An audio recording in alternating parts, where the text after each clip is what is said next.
जय श्री महाकाल, ओम नमो नारायण। किन्नर अखाड़ा ममता कुलकर्णी को महामंडलेश्वर बनाने जा रहा है।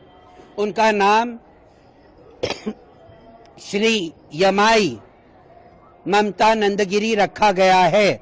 जैसे मैं बात कर रही हूँ, उनका पिंडदान का कार्यक्रम हो रहा है और उनके सारे क्रियाक्रम जो महामंडलेश्वर होने के पहले होते हैं वो सारा चीज किया जा रहा है। और वो मुझसे 1.5 साल से मुझसे टच में रही, किन्नर अखाड़े के टच में रही, और वो पहले भी मुझसे मिलने से पहले जूना अखाड़े के महामंडलेश्वर के साथ वो दीक्षित थी। और उनके गुरु ब्रह्मलीन होने के बाद उनको कहीं दिशा नहीं मिल रही थी, तो हमने वो कल ये इच्छा जाहिर करी उन्होंने 2-3 महीने पहले कि मैं सनातन से पूर्ण रूप से जुड़ना चाहती हूँ। तो कल वो भी अखाड़े में आई, वापस आई और कही माता मुझे कुछ पद चाहिए।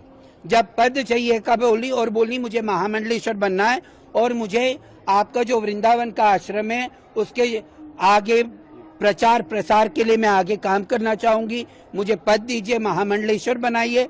तो हमने सारी शर्तें रखी कि संन्यास लेना पड़ेगा, आपको पूर्ण रूप से आपका दूसरी दुनिया छोड़ के हमारी दुनिया में रहना पड़ेगा। अगर कोई धार्मिक आपको कैरेक्टर मिलता है तो आप कर सकती हो, क्योंकि किसी की कलाकारी में हम रोक नहीं लगाएंगे। सबको जो भी सनातन के ध्वज में आएगा हम उसको आगे लेके चलने का प्रयास करेंगे। तो वो पूर्ण रूप से सनातन में शरणागत होके आई हैं। जो बच्चा हमारा सनातनी है वो सनातन धर्म में आया है, हम किन्नर अखाड़ा उसको अपनाएगा। उनके मन में ये भाव कैसे आया? कोई किताब देना? अभी बेटा जो भाव उनके मन में आया वो मैं नहीं बता पाऊंगी। शाम को पट्टाभिषेक के बाद मैं सुनिश्चित करूंगी कि वो प्रेस कॉन्फ्रेंस करें, पूरी मीडिया के साथ रूबरू हूँ। और किस किस को महामंडलेश्वर बनाया जा रहा है? आज कृष्णा नंदगिरी,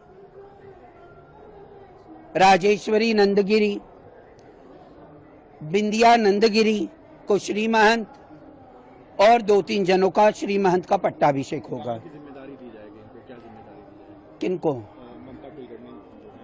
पूरे देश की ना बाबू, सनातन का प्रचार प्रसार के लिए और सनातन को आगे बढ़ाने का जो भी काम रहेगा, वो जो भी अखाड़े का काम रहेगा वो आगे लेके जाएं, आगे अच्छे से करें, यही हमारी इच्छा होगी। उनको प्रवक्ता भी बनाया जाएगा आगे जाके। हमारा पूरा पंच बैठ के, अखाड़ा बैठ के, हमारी सभी लोग बैठ के ये निर्णय लेंगे। मुझे कल महामंडलेश्वर बनाने की तैयारी चल रही थी, मुझे पूछा गया तो, लेकिन आज मुझे महाशक्ति ने आदेश दिया कि मुझे ये चुनना है। 2000 से मेरी तपस्या शुरू की, आज मुझे 23 साल हो गए। ध्यान, तप और ये जो महामंडलेश्वर की उपाधि होती है, ये मेरी परीक्षा ली गई, तो हर प्रकार के प्रश्न से मैं पास हो गई, उत्तीर्ण हो गई, तब जाके मुझे महामंडलेश्वर की उपाधि प्राप्त हो गई।